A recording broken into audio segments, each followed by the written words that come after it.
James Frankel. I'm going to be speaking to you a little bit about my experiences coming to Islam.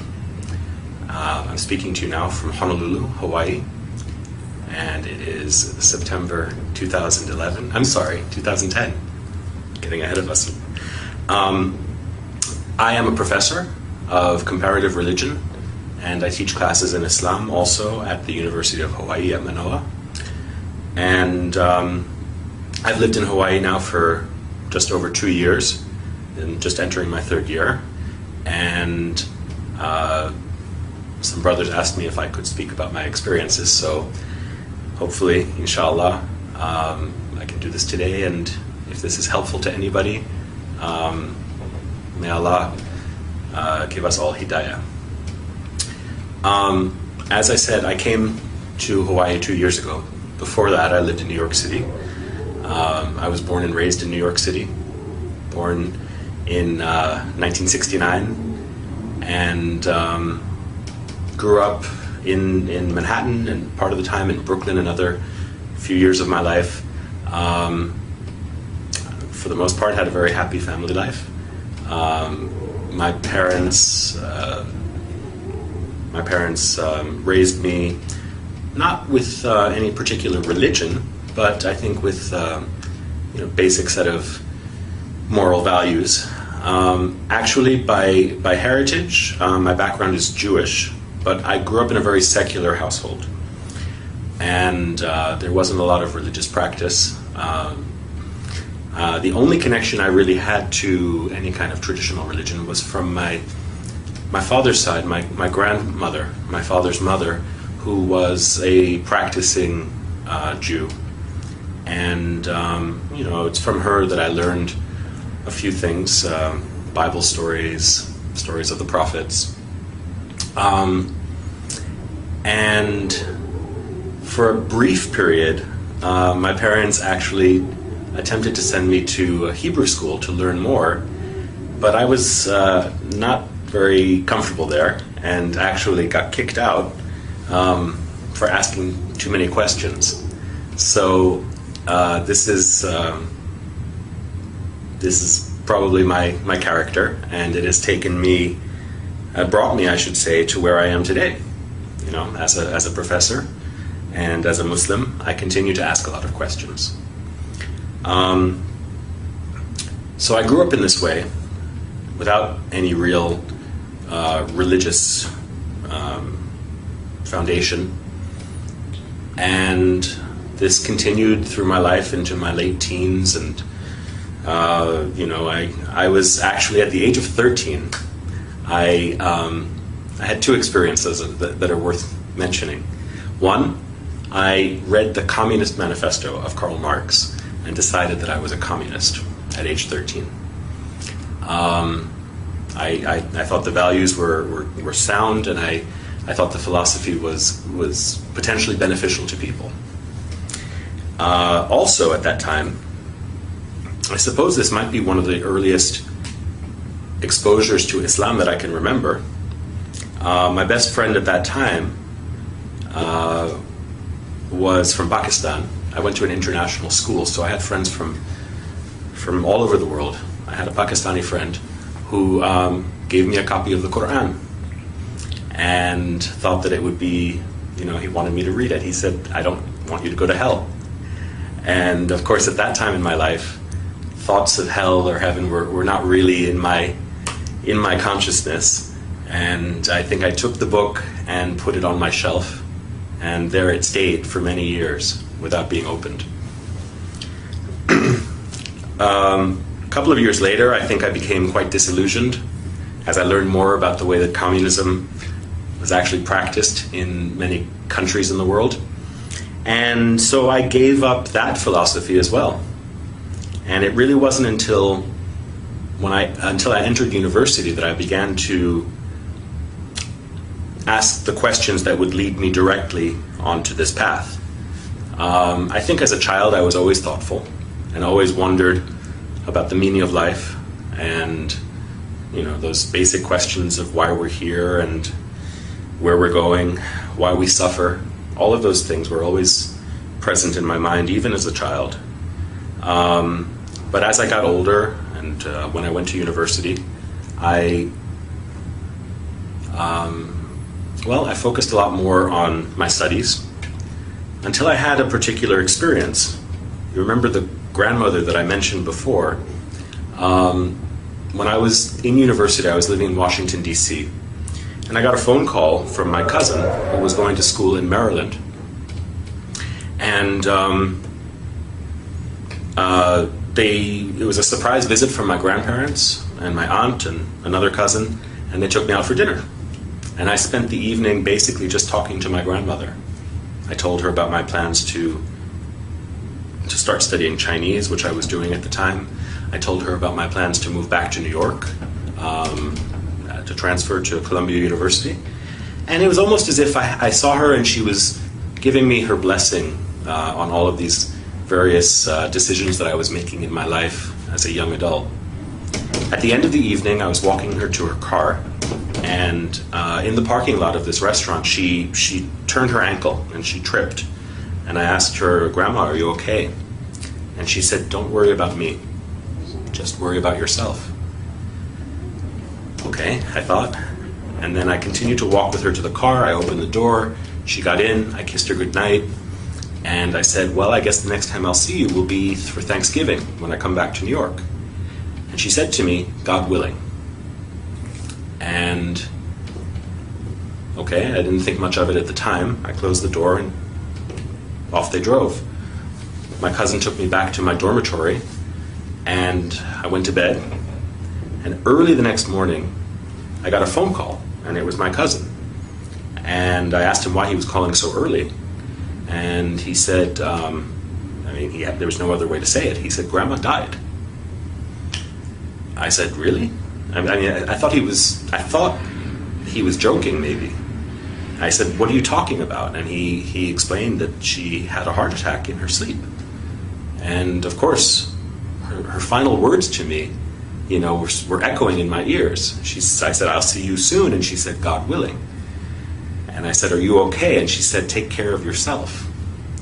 So to this day, it was an unexpected visit, and of course an unexpected departure for her.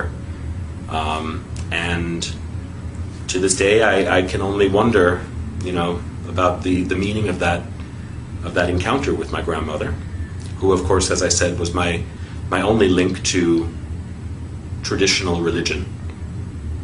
I went back to New York for the funeral, and it was a traditional Jewish funeral.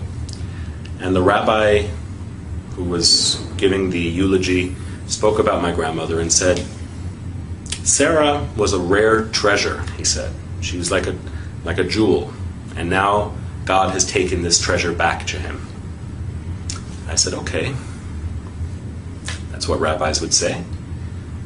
When the rabbi came to my grandfather's house to pay his respects, I wanted to ask him some questions. I wanted to ask him questions about certain practices that are practiced in a Jewish home at the time of someone's death. And he told me, "Don't worry about those things." He said, "That's just tradition." I said, "Okay, then how about this? In your sermon, you said that my grandmother, I don't know how well you knew her, but you said that she was taken by God. So where is she?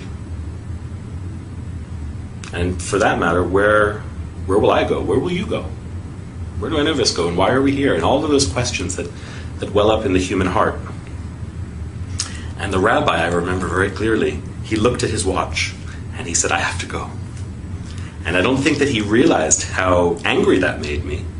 I also don't think that he realized at that time that he set me on a course that would lead me to where I am today. Because I became very interested in those questions. And at first, I thought I would try to answer those questions, paying respect to my grandmother's memory. I would try to find a Jewish community where I could answer those questions. But the communities that I found, and again, I was just 18 or 19 years old at the time, the communities that I found were not satisfactory to me. And I asked the question which I had asked many times as a child, is God only the God of the Jews? There are only 20 million Jews in the world, and yet there are billions and billions of other people. God created them also, right? So I began to study on my own. I began to read the Bible. And that summer, when I was in England, I was there for an internship. There were some Christians, some evangelical Christians, who sort of approached me and wanted to socialize. Of course, they also wanted me to accept their faith. I thought, okay, why not try Christianity? I've never really thought about it. And in reading the Bible, I came to develop a very strong feeling of love and respect for Jesus. But that extra leap that they wanted me to make, to accept Jesus as my Lord and my Savior, was not one that I could do. Jesus for me was more like a big brother. Jesus for me was more like a teacher. Jesus for me was a Jew. And I couldn't accept the claims that they were making about him. But as I said, I did develop a very strong feeling of affection towards him. I thought, okay, I'm not going to find any answers to my questions. On my own, I studied other things. I studied Eastern philosophies, Buddhism.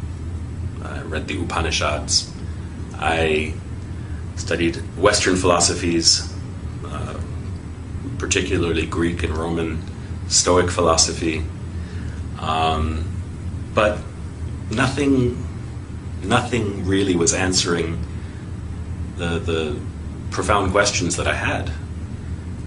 Then one day, I was back in New York, just before I began my semester at my new school. And I was at Times Square, and this was back in the early 1990s. So Times Square was very different than it is today. It was much more seedy, kind of raw place. There were drug addicts and prostitutes, and there were all sorts of religious preachers. And I remember speaking to one guy. I always love to talk to people about religion, often as a skeptic. And there was one guy who was a Jew for Jesus. And he was telling me what he believed, and I had heard it before. To me, it was basically Christianity. And he asked me if I would pray with him. And I said, I'm sorry, I don't believe what you believe. He said, do you believe in God? And I said, I think I do. And he said, then pray with me. We'll just pray to God. And he put his hand on my shoulder, and closed his eyes, and started speaking to the Father. And with his eyes closed, I started to look around at where I was, and I saw at the other corner these men with long black beards, white robes, jalabiya, white turbans. They were African or African American, but they looked like they had walked right off the pages of the Bible. They looked like Noah or Abraham or something like that. So I thought, well, I know you shouldn't judge a book by its cover, but why not? Why not talk to them? And I went over after the Jew for Jesus finished praying. I went over to them and I asked them what they were preaching. And they told me I probably wouldn't be interested in it. And I said, why not? And they said, well, because you're the devil. I said, really? I'm the devil. And they said, well, all white men are devils. And I said, if I'm the devil, let me just ask you this one question. If I am the devil, why am I so thirsty to know God? And they explained to me that even the devil believes in God. And I asked them, I said, where did you get this knowledge? I actually knew, I had written a paper in college about Malcolm X and the Nation of Islam. And so I understood that they were probably some derivative of that black nationalist movement. But I asked them what their source was for this claim of my satanic nature. And they gave me some verses from the Bible, Book of Daniel, I think. And I said, no. If I want the Bible, I can go down the street to the Jew for Jesus or to some other Christian. What about your book? Don't you read the Quran? And they said yes. And so they gave me some verse to read from Surat Al-Kahf. And I took it home. I took home the paper that I wrote it on, and immediately I went up to my bookshelf where I had the Quran that was given to me about 6 years earlier by my friend Mansur. And I started reading. I looked for the passage that they had directed me to. And of course I read it, and there was no indication there that I was the devil or that any other white person was the devil. But since I started reading, I went to the beginning of the book, and I just began to read. And I read, and I read, and I read until I fell asleep with the book in my hands. And the next day, I read, and I read, and I read when I had some free time. And any time I had free time, between classes, when I was commuting to school on the New York City subway, I was just reading the Quran. And it moved me in a way that other books hadn't. Certainly in a way that the Bible didn't. The Quran's directness and the fact that the Lord of the worlds, right, the Creator, as the book describes the author, is speaking directly to you at times, very direct way, very intimately. It moved me in a way that I had not felt before, and I can't tell you where or when exactly. I know that there were times that I would read it, and sometimes I could feel tears in my eyes and running down my face. Sometimes I would read it and the hair on my arm would stand up, or on the back of my neck. And I can't pinpoint precisely the time or the place, but at some point I think that I had realized that I was reading the words of God. Well, around New Year's of that year, this is, I guess, about 1990, January of 1990, I was out with some friends from high school. We were having coffee, and we were just talking about what was going on in our lives. They asked me, what do you believe these days? Because they knew me when I was a communist, and they knew me when I went through many different phases as a young person. And they knew me as someone who didn't really believe in anything. So they asked me, and I said, well, I believe in God. And they said, really? What God? I said, there's only one God. And they said, where did you get this from? I said, well, for me, it was from reading the Quran. And they said, so you've been reading the Quran, so you must believe that this is the message of God and Muhammad is the messenger of God. And I said, yeah, I guess so. So they said, okay, let me get this right. You believe that there's only one God and that Muhammad is his messenger. I said, yeah, when you put it that way, I do. And they said, you're a Muslim. And I laughed. I said, I'm a Muslim? You're a Muslim. You're from Pakistan. I'm just a guy who believes in God. They said, no, you're a Muslim. If you believe that there is no God but the one God and that Muhammad is his messenger, you are a Muslim. And I was in shock. For the next few days, had to think about what that meant. And I contacted my friend Mansur, the one who had given me the Quran when I was 13 years old. He was at University of Pennsylvania, and he was working in the Muslim Students Association there, I think. I thought I'd heard that. And so I asked him if he could send me some literature that might, give an introduction to Islam, and also, the life and the requirements, I guess, of a Muslim. And he sent me a book or two, and one book in particular, Islam in Focus. I can't remember the author's name right now, but this book provided a very good introduction, not only to basic beliefs, but also to the 5 pillars of Islam. And I learned how to make salat. I learned how to pronounce the Shahada. I learned how to make my wudu. All of these things from that book. And I started praying. I guess you could say I was a closet Muslim, because I was living in my parents' home at that time, and I would close the door and I would say my prayers. And even the first time that I ever fasted in the month of Ramadan, I did it completely on my own. I had no community. I just found out what time the sun would rise and what time the sun would set, and ate at the times that were permitted. And so for the first 6 or 8 months of my life as a new Muslim, I did this completely alone. And my guide was the Quran and the book of this scholar.